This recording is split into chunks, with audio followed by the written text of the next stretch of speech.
Dios Todopoderoso, Señor, gracias te damos por todas y cada una de las bendiciones que nos das a cada día. Nos has traído a aprender de tu palabra. Queremos rogarte, por favor, que quites de nosotros todo estorbo, que tú dispongas los oídos y los corazones a recibir tu palabra y cumpla su propósito. Señor, te damos gracias por la enseñanza que vamos a recibir hoy de tu palabra y queremos rogarte que guíes a través de tu Santo Espíritu la misma, Señor, que nos vayas llevando a través de los pasajes que se van a compartir, que seas tú el que nos des entendimiento de ellas para que tengamos una fe más firme y podamos dar respuesta a las dudas que surgen cuando queremos compartir el Evangelio. Señor, te agradecemos este tiempo, toda la gloria, toda la honra son tuyas por los siglos de los siglos, en el nombre precioso y glorioso de nuestro Señor Jesucristo. Amén. Vamos a empezar el estudio de la palabra y para ello les pido que abran sus Biblias en el Evangelio de Juan, capítulo 16, a partir del versículo 32. He aquí, la hora viene y ha venido ya en que seréis esparcidos cada uno por su lado, y me dejaréis solo, mas no estoy solo, porque el Padre está conmigo. Estas cosas os he hablado para que en mí tengáis paz. En el mundo tendréis aflicción, pero confiad, yo he vencido al mundo. Estas cosas habló Jesús levantando los ojos al cielo y dijo: Padre, la hora ha llegado, glorifica a tu Hijo para que también tu Hijo te glorifique a ti, como le has dado potestad sobre toda carne, para que dé vida eterna a todos los que le diste. Y esta es la vida eterna, que te conozcan a ti, el único Dios verdadero, y a Jesucristo, a quien has enviado. Yo te he glorificado en la tierra, he acabado la obra que me diste que hiciese. Ahora pues, Padre, glorifícame tú al lado tuyo con aquella gloria que tuve contigo antes que el mundo fuese. Y aquí en esta parte está hablando de la eternidad del Señor Jesucristo. El Señor Jesucristo no empezó su existencia a partir de su gestación en el vientre de María, su madre, sino que el Señor Jesucristo es Dios y por lo tanto tiene exactamente los mismos atributos que el Padre y que el Espíritu Santo, quienes conforman la deidad. Los tres forman o son el mismo Dios, Jehová. Dice el versículo 6: He manifestado tu nombre a los hombres que del mundo me diste. Tuyos eran y me los diste, y han guardado tu palabra. Ahora han conocido que todas las cosas que me has dado proceden de ti. Porque las palabras que me diste les he dado, y ellos las recibieron, y han conocido verdaderamente que salí de ti, y han creído que tú me enviaste. Dice el versículo 11: Y ya no estoy en el mundo, mas estos están en el mundo, y yo voy a ti. Padre Santo, a los que me has dado, guárdalos en tu nombre, para que sean uno, así como nosotros. Capítulo 10, a partir del versículo 28. Y yo les doy vida eterna, y no perecerán jamás, ni nadie las arrebatará de mi mano. Mi Padre que me las dio es mayor que todos, y nadie las puede arrebatar de la mano de mi Padre. No solamente estamos en la mano del Señor Jesucristo, sino que la mano de Dios Padre también nos guarda. Y ese es un indicativo para nosotros de que en el momento en que recibimos nosotros la vida eterna de parte de Dios, por el sacrificio de Cristo en el cual nosotros hemos creído, la salvación no se pierde. Y la vida eterna no la recibimos a partir de nuestra muerte, sino que desde el momento en que hacemos esta decisión de creer en el sacrificio de Cristo para nuestra salvación y perdón de nuestros pecados, en ese instante recibimos la vida eterna. Regresando al capítulo 17, dice el versículo 12: Cuando estaba con ellos en el mundo, yo los guardaba en tu nombre, a los que me diste. Yo los guardé y ninguno de ellos se perdió, sino el hijo de perdición, para que la escritura se cumpliese. El versículo 20: Mas no ruego solamente por estos, sino también por los que han de creer en mí por la palabra de ellos, de los discípulos, de los apóstoles. ¿A quién se refiere en este versículo? Y eso lo podemos ver en el capítulo 10, versículo 16. También tengo otras ovejas que no son de este redil. aquellas también debo traer, y oirán mi voz, y habrá un rebaño y un pastor. Entonces, se está refiriendo a todos los que habíamos de creer en Él a partir de que fue anunciado el Evangelio. Entonces, desde el tiempo de Cristo hasta nuestros días y los que seguirán después de nosotros para creer en el sacrificio de Cristo para salvación, el Señor Jesucristo en este momento estaba rogando al Padre, estaba orando al Padre por todos nosotros, incluyéndote a ti que has creído o a ti que estás por creer. Ahora, en el primer versículo del capítulo 18, dice que habiendo dicho Jesús estas cosas, salió con sus discípulos al otro lado del torrente de Cedrón, donde había un huerto, y ese huerto es Getsemaní. ¿Qué es lo que aconteció ahí en Getsemaní? Lo vemos en Lucas capítulo 22, a partir del versículo 39. Y saliendo, se fue como solía al monte de los olivos, y sus discípulos también le siguieron. Cuando llegó a aquel lugar les dijo: orad, que no entréis en tentación. Y él se apartó de ellos a distancia, como de un tiro de piedra, y puesto de rodillas oró diciendo: Padre, si quieres, pasa de mí esta copa, pero no se haga mi voluntad, sino la tuya. Y se le apareció un ángel del cielo para fortalecerle, y estando en agonía, oraba más intensamente, y era su sudor como grandes gotas de sangre que caían hasta la tierra. Cuando se levantó de la oración y vino a sus discípulos, los halló durmiendo a causa de la tristeza. Y les dijo: ¿por qué dormís? Levantaos y orad, para que no entréis en tentación. Algunas personas creen que aquí está diciendo que en el momento en que está orando el Señor Jesús en el huerto de Getsemaní, las gotas de sangre que caían de su rostro era porque el Señor Jesucristo tenía miedo de ir a la cruz por la angustia de que sabía que iba a ser crucificado. Pero esto no es así. ¿Por qué? Porque era tal la comunión del Señor Jesucristo con el Padre que lo que le angustiaba era que en ese momento se iba a romper la comunión que él tenía con el Padre. Más que el sacrificio, seguramente sabía que iba a ser doloroso, pero más que ese sacrificio o el dolor que iba a padecer, lo que le angustiaba era que se iba a romper esa comunión que había tenido desde la eternidad con el Padre. Porque si recordamos, durante la crucifixión, él pregunta al Padre: ¿por qué me has abandonado? Ahora, en la Escritura está, 700 años antes de Cristo, menciona el libro de Isaías en el capítulo 53, en una profecía que Dios le revela a través del Espíritu Santo. Podemos leer a partir del versículo 3 en el capítulo 52. He aquí que mi siervo será prosperado, será engrandecido y exaltado, y será puesto muy en alto. Dice el libro de Hebreos en el capítulo 10, versículo 12: pero Cristo, habiendo ofrecido una vez para siempre un solo sacrificio por los pecados, se ha sentado a la diestra de Dios.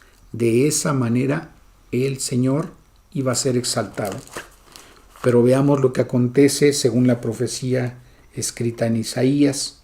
Como se asombraron de ti muchos, de tal manera, de esa misma manera, fue desfigurado de los hombres su parecer, y su hermosura más que la de los hijos de los hombres.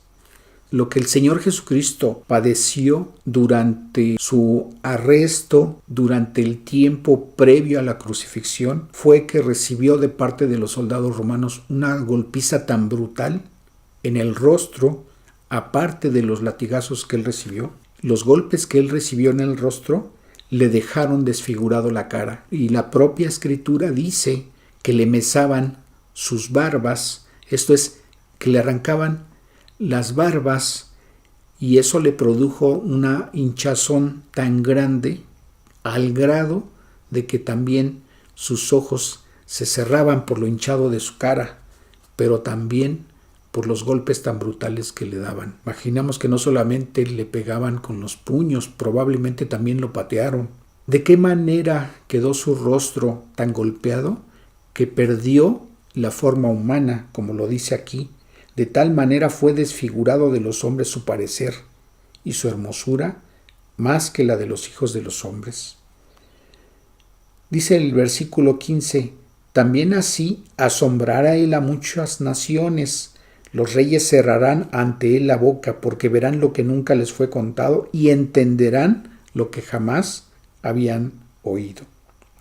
Si vemos lo que dice el libro de Apocalipsis en el primer capítulo, en el versículo 7, dice la palabra, he aquí que viene con las nubes y todo ojo le verá, y los que le traspasaron y todos los linajes de la tierra harán lamentación por él. Sí, amén. En ese momento en que él regrese a este mundo para juicio a las naciones de la tierra, ellos van a entender que fue el Señor Jesucristo quien fue crucificado hace 2000 años. Y con gran asombro, como dice aquí, verán que Él viene. Dice el primer versículo del capítulo 53. ¿Quién ha creído a nuestro anuncio y sobre quién se ha manifestado el brazo de Jehová? Cuando Él estuvo efectuando su ministerio durante 3 años, cada vez que los asombraba con un milagro o con lo que Él compartía de la palabra, siempre se admiraban, pero también a la vez no querían creer, porque lo señalaban diciendo, ¿acaso no es el hijo de José el carpintero? ¿No está aquí su madre? ¿No están aquí sus hermanas, sus hermanos? Entonces lo veían como un donadie, lo veían como una persona común, pero no observaban que las obras, como él dijo que él hacía, las hacía con el poder de su Padre. Entonces, con los milagros que él realizaba, con la sabiduría que él mostraba, él estaba mostrando que verdaderamente era el Hijo de Dios, como muchas veces se lo preguntaron y él así lo contestó, pero no le querían creer. Entonces, dice esta parte de la profecía, ¿quién ha creído en nuestro anuncio y sobre quién se ha manifestado el brazo de Jehová? No le quisieron creer. Dice el versículo 2, subirá cual renuevo delante de él y como raíz de tierra seca. No hay parecer en él ni hermosura, le veremos, mas sin atractivo para que le deseemos. Y hay una ilustración en el sentido de que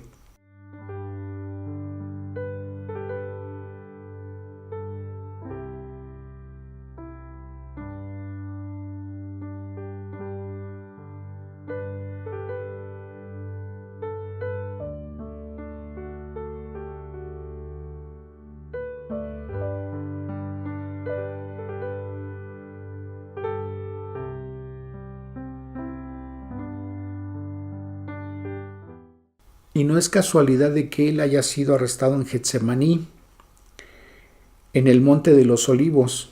Ese monte, ese jardín de Getsemaní, era un lugar donde se cultivaban los olivos y del fruto de esos olivos, es decir, de las aceitunas, se extraía el aceite. En Israel, el aceite de oliva es una materia prima con el que se producen muchos productos a los que se les da uso tanto en la cocina, tanto para hacer ungüentos, para sanar dolencias, para quitar dolores, para menguar dolores, para traer descanso. Y observamos que el árbol del olivo es un árbol de aspecto muy desagradable, pero curiosamente es un árbol que puede darse en cualquier tipo de terreno. Y ese tipo de árbol está clasificado como perenne, es decir, que no muere. Se sabe de que se han encontrado árboles de olivo cuya antigüedad se calcula en más de 2500 años. Y curiosamente, a ese árbol se le conoce como raíz de tierra seca. Y El proceso para extraer el aceite del fruto de ese árbol, se sabe que en forma artesanal en ese tiempo se golpeaba a las ramas del árbol para tirar las aceitunas para producir el aceite. Entonces el árbol tenía que ser golpeado. Lo que seguía en el proceso para la producción del aceite era llevar ese fruto a un molino y se le pasaba una piedra de molino muy pesada para aplastar el fruto, para molerlo, para machacarlo, para quedar molido completamente hasta hacer una masa, la cual se llevaba y puesta en una prensa se extraía todavía la esencia de ese aceite. El aceite de olivo es muy utilizado en muchas áreas de la vida en el pueblo de Israel y a la fecha se producen muchos tipos de aceite y de ungüentos porque tienen aplicaciones no solamente para preparar alimentos, para preparar ensaladas, para preparar sustancias que puedan ayudar a sanar dolencias en el cuerpo. Y vamos a observar lo que acontece entonces.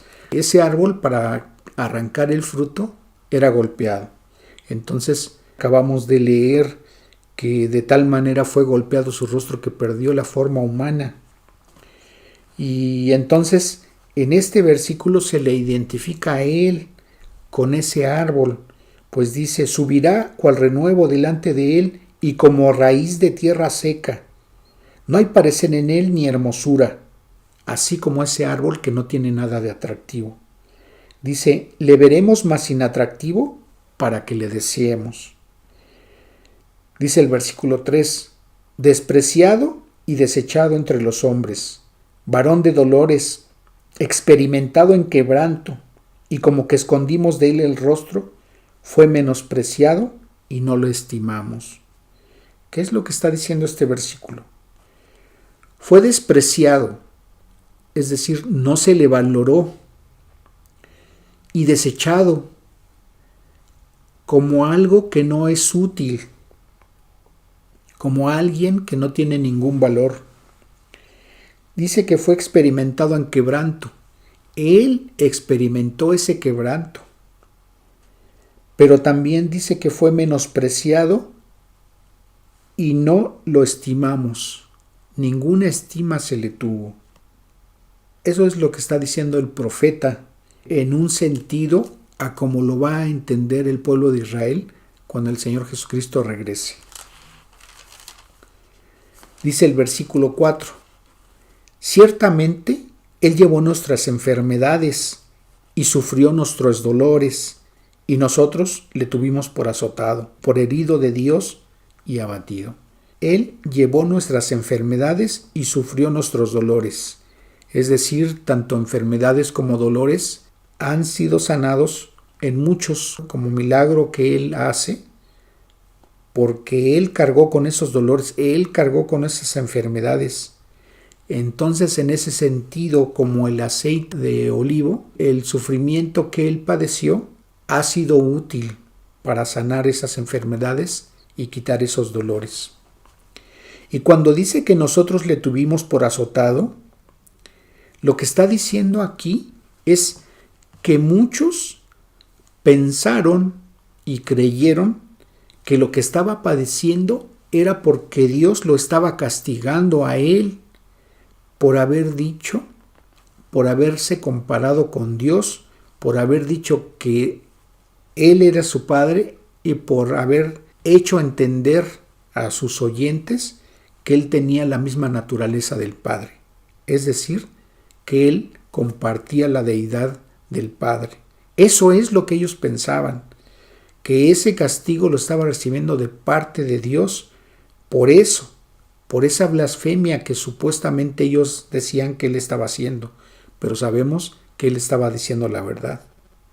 Entonces, no se estaban dando cuenta que lo que Él estaba padeciendo era para sanar esas enfermedades y para padecer esos dolores que eran de toda la humanidad Dice el versículo 5, mas él herido fue por nuestras rebeliones. Aquí lo está aclarando. Cuando dice más es pero, él herido fue por nuestras rebeliones y molido por nuestros pecados. Esta palabra, cuando dice molido, literalmente está diciendo que él había sido molido en su cuerpo, así como el fruto del olivo para extraer el aceite. De esa manera, su cuerpo fue molido por nuestros pecados.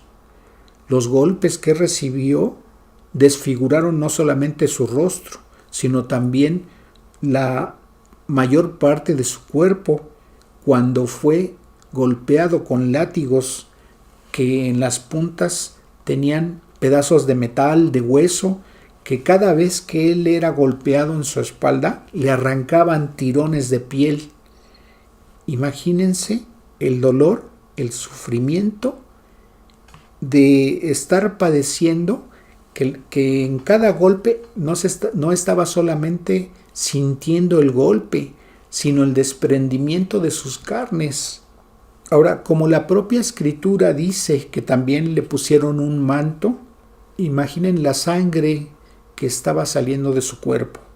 Y al ponerle el manto, llegó un momento en que la sangre, al empezarse a secar, se estaba adhiriendo a esas telas de la vestidura que le habían puesto. Y en el momento en que va a ser crucificado, pues obviamente no le quitaron sus ropas con cuidado, sino que se las tuvieron que arrancar de la piel, y de nuevo el sufrimiento. Dice el mismo versículo 5, el castigo de nuestra paz sobre él, y por su llaga fuimos nosotros curados. Versículo 6, todos nosotros nos descarriamos como ovejas, cada cual se apartó por su camino, mas Jehová cargó en él el pecado de todos nosotros.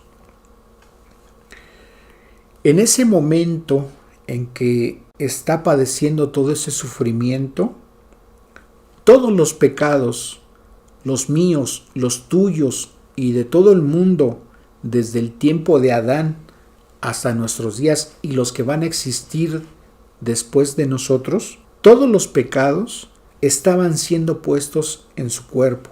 Él estaba absorbiendo todos nuestros pecados. Lo que Dios estaba viendo en él no era a su Hijo, estaba viendo todos los pecados de nosotros, de cada uno de nosotros, allí en su cuerpo. Eso es lo que estaba viendo Dios. Y en ese momento se estaba rompiendo la comunión que el Señor Jesucristo había tenido con el Padre por la eternidad. Y esa era la angustia que el Señor Jesucristo estaba padeciendo al estar orando en el huerto de Getsemaní. No era el temor, no era el terror al sufrimiento que él iba a padecer, sino era el dolor de saber que se estaba rompiendo esa comunión con Dios por culpa de tus pecados y de los míos. Entonces dice el versículo 6, todos nosotros nos descarriamos como ovejas, cada cual se apartó por su camino, mas Jehová cargó en él el pecado de todos nosotros. Dice la segunda carta a los Corintios en el capítulo 5, en el versículo 21, al que no conoció pecado, por nosotros lo hizo pecado, para que nosotros fuésemos hechos justicia de Dios en él. Y cuando aquí la palabra está diciendo que al que no conoció pecado, no se refería a que no sabía qué era el pecado, sino que no tuvo una participación como persona en los pecados. Es decir, él jamás ha pecado y jamás pecó durante su ministerio aquí en la tierra. Entonces, cuando dice por nosotros lo hizo pecado, no quiere decir que Dios lo hizo pecador, sino que era una infinidad de pecados los que Dios estaba viendo, y esos eran los pecados de nosotros. Entonces, no era que Dios lo había considerado pecador, porque él jamás pecó, sino él estaba recibiendo el castigo por nuestros pecados. Ni Dios lo hizo pecador, ni Dios lo estaba juzgando como si él hubiera pecado, sino que Dios estaba permitiendo todo ese castigo para el pago de nuestros pecados. El Señor Jesucristo estaba ocupando nuestro lugar para recibir el castigo que cada uno de nosotros merecemos por nuestros pecados. Él recibió ese castigo. Dice el versículo 7 de Isaías 53, angustiado él y afligido no abrió su boca, como cordero fue llevado al matadero, y como oveja delante de sus trasquiladores enmudeció y no abrió su boca. Y cuando aquí está diciendo como cordero, nos recuerda el Evangelio cuando Juan el Bautista lo ve a donde él estaba bautizando y le dice a la gente que estaba a su alrededor, he aquí el Cordero de Dios que quita el pecado del mundo. En este momento se estaba cumpliendo esas palabras de Juan el Bautista. Él era el Cordero. El Señor Jesucristo es el Cordero que quita el pecado del mundo. Él estaba siendo sacrificado por nuestros pecados. Y el pueblo judío, cuando escuchaba a Juan el Bautista, perfectamente estaba identificando a lo que se refería Juan, que era el sacrificio de Cristo por los pecados de la humanidad. Pero no lo quisieron creer. Dice el versículo 8, por cárcel y por juicio fue quitado, y su generación, ¿quién la contará? Porque fue cortado de la tierra de los vivientes, y por la rebelión de mi pueblo fue herido. Entonces esta parte del versículo 8 está diciendo que fue juzgado, y nosotros sabemos, como dice la Escritura, que fue juzgado injustamente. Pero también dice, y su generación, ¿quién la contará? Se refiere a todos los que hemos creído en ese sacrificio de Jesucristo en la cruz del Calvario para salvación. Todos los que hemos creído, los que seguirán creyendo en ese sacrificio, conformamos esa generación que menciona aquí. Dice el versículo 9, y se dispuso con los impíos su sepultura. La decisión de los romanos que estaban efectuando la crucifixión al Señor Jesucristo, junto con los otros dos, era que en el momento de que alguien moría en la cruz, era llevado su cuerpo a un basurero que siempre estaba prendido para quemar la basura y los desechos de animales muertos o de esos cuerpos que bajaban de las cruces. Y ese basurero es llamado Gehenna y estaba a la orilla de la ciudad. Entonces el destino tanto del Señor Jesucristo como de esos dos ladrones que estaban siendo crucificados a su lado, en el momento de ser bajados de la cruz por haber muerto ahí, el destino era que iban a ser llevados a ese basurero e iban allí a ser quemados. Entonces, esa era la decisión de ellos. Pero dice el mismo versículo 9, mas con los ricos fue en su muerte, aunque nunca hizo maldad, ni hubo engaño en su boca. Dice el Evangelio de Juan en el capítulo 19, versículo 38. Después de todo esto, José de Arimatea, que era discípulo de Jesús, pero secretamente por miedo a los judíos, rogó a Pilatos que le permitiese llevarse el cuerpo de Jesús, y Pilato se lo concedió. Entonces vino y se llevó el cuerpo de Jesús. También Nicodemo, el que antes había visitado a Jesús de noche, vino trayendo un compuesto de mirra y de aloes, como 100 libras. Tomaron pues el cuerpo de Jesús y lo envolvieron en lienzos con especias aromáticas, según es costumbre sepultar entre los judíos. Y en el lugar donde había sido crucificado había un huerto, y en el huerto un sepulcro nuevo, en el cual aún no había sido puesto ninguno. Entonces, ese sepulcro pertenecía a este hombre, José de Arimatea, que era un hombre rico. Entonces, se estaba cumpliendo también esta parte de la profecía. Mas con los ricos fue en su muerte. Versículo 10. Con todo eso Jehová quiso quebrantarlo, sujetándole a padecimiento. Cuando haya puesto su vida en expiación por el pecado, verá linaje.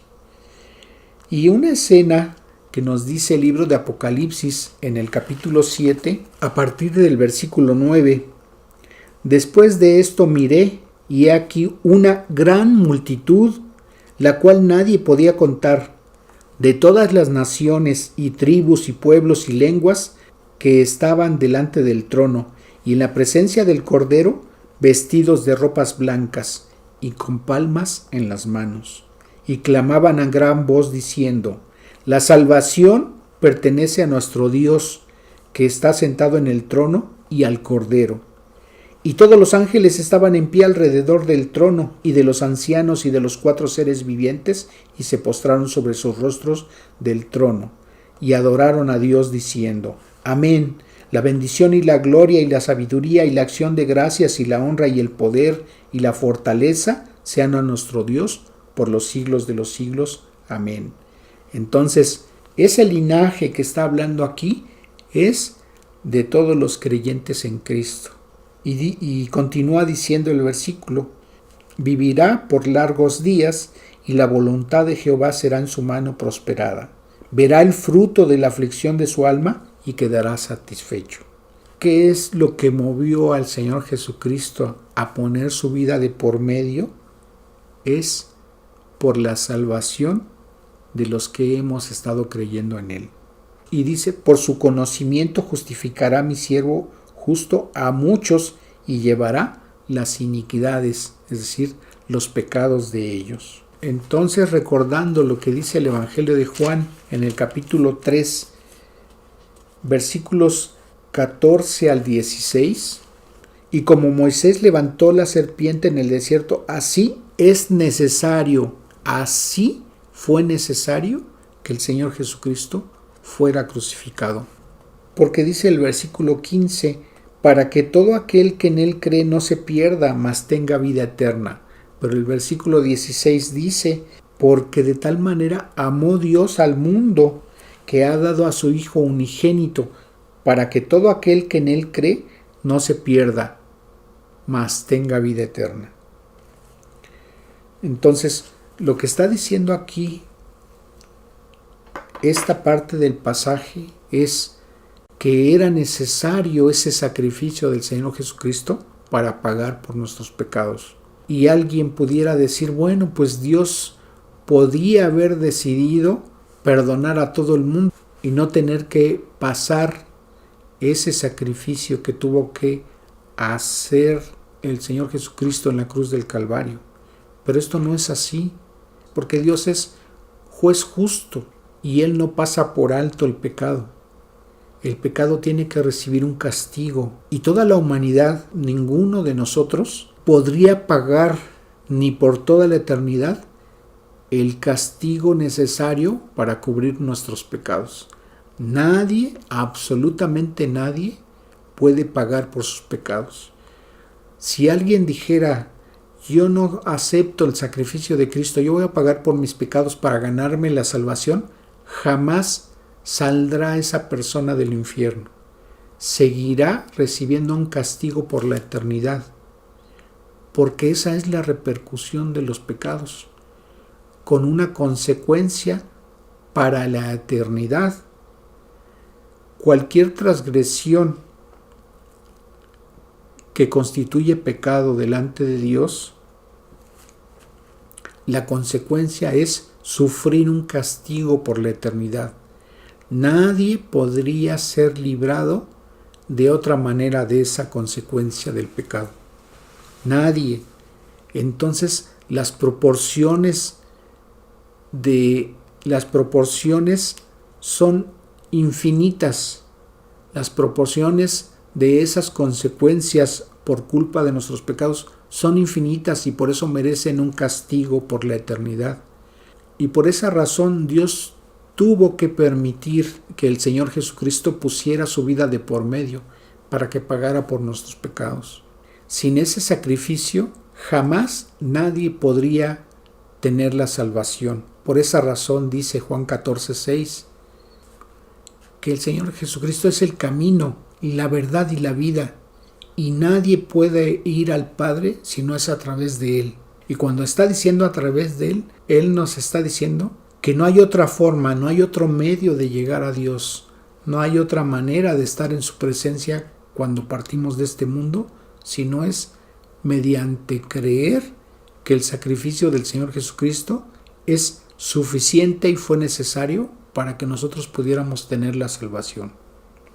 Por esa razón dice el mismo capítulo 3, versículo 18: el que en él cree no es condenado, pero el que no cree ya ha sido condenado, porque no ha creído en el nombre del unigénito Hijo de Dios.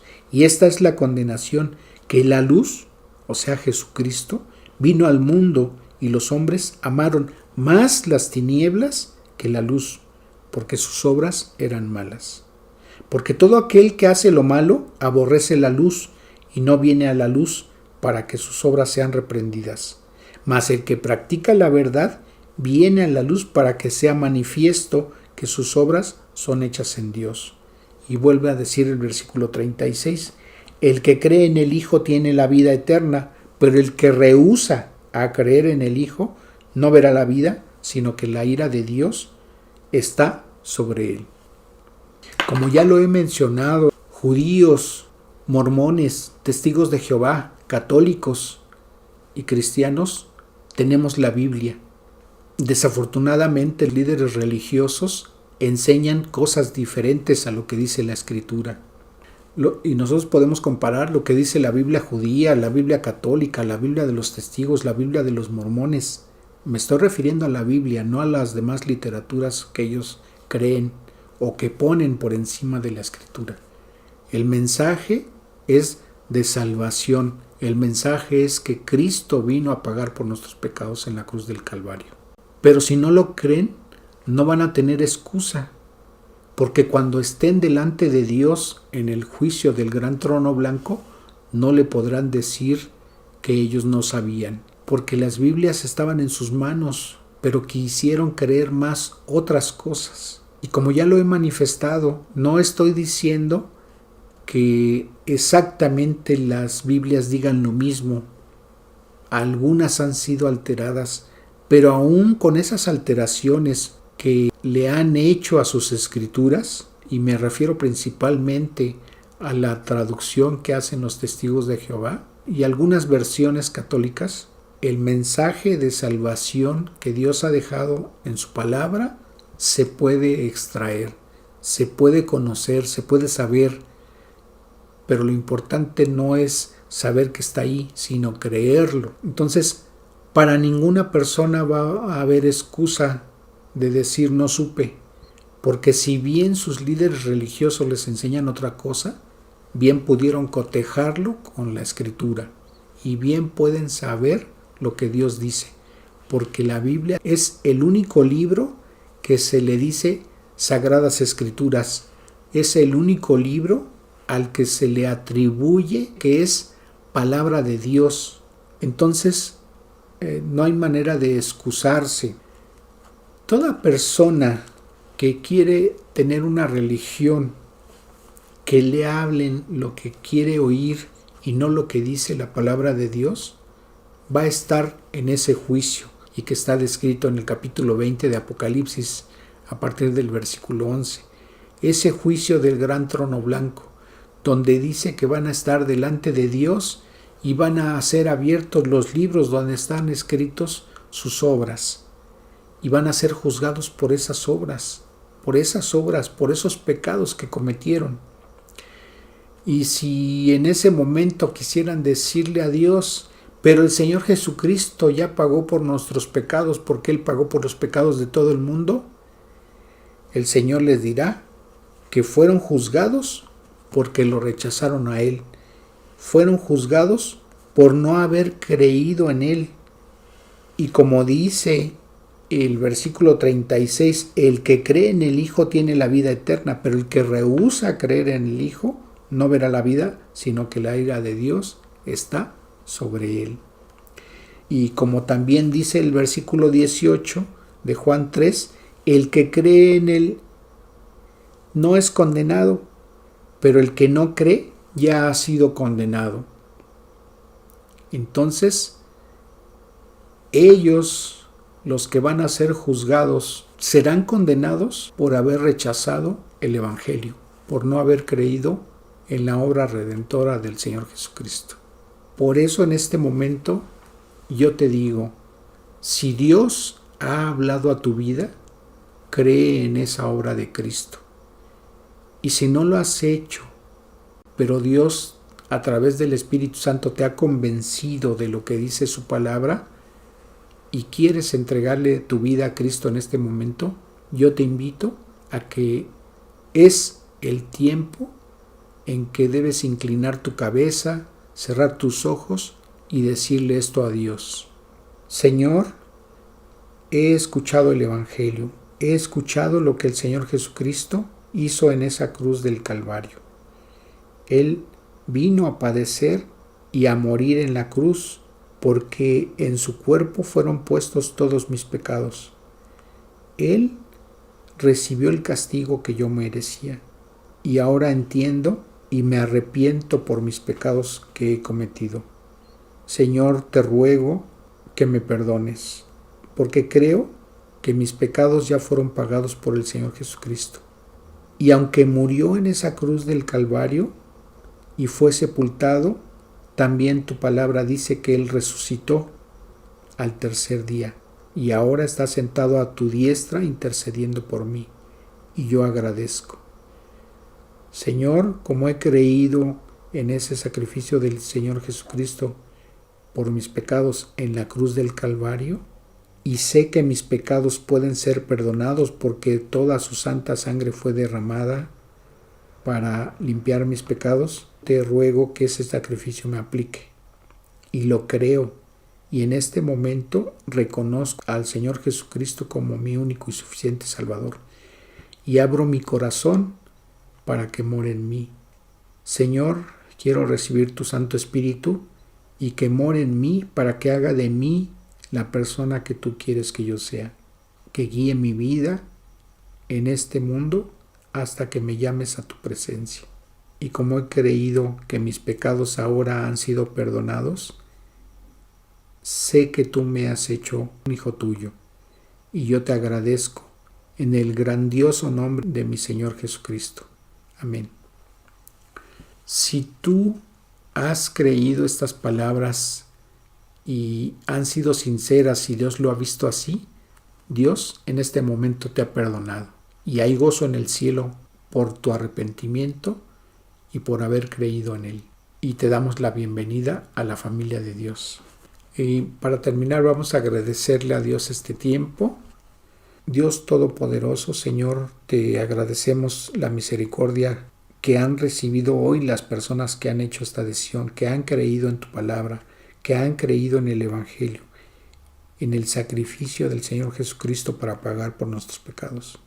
Señor, te ruego que alguien está padeciendo alguna enfermedad, Señor, le permitas ser levantado, recibir la salud que tú permites que llegue a su cuerpo, porque como dice la misma Escritura que hemos estudiado el día de hoy, nuestras dolencias y enfermedades fueron puestas en el cuerpo de Cristo, nuestro Salvador, y por sus llagas fuimos nosotros curados. Entonces creemos que esas enfermedades pueden irse de nosotros y por ello te rogamos, Señor, porque tienes el poder para hacerlo, que en tu voluntad y en el tiempo en que tú lo permitas o conforme a tu voluntad, ellos que están padeciendo, Señor, sean también sanados. Señor, si a alguno le falta provisión para cubrir sus necesidades, te rogamos también por ello. Si a alguno le falta trabajo, te rogamos por ello. Tienes el poder para sanarles también y te rogamos que en tu preciosa voluntad, Señor, les permitas también gozar de salud, que no falten tus bendiciones en sus casas, Señor, que no les falte tu provisión en la mesa, y lo mismo así a nuestros hermanos en la fe. Protégeles, Señor, te rogamos tu bendición para sus casas, para sus familias, Señor. Abúndales en bendiciones. También para los que siguen estas enseñanzas, te rogamos tu bendición en cualquiera de las necesidades que tengan, Señor. Provéeles, Señor, para que ellos puedan hacer frente a sus compromisos. Y guíales y guárdales en todo momento, Señor. Te rogamos en el precioso nombre de Cristo Jesús. Amén. Que Dios les bendiga.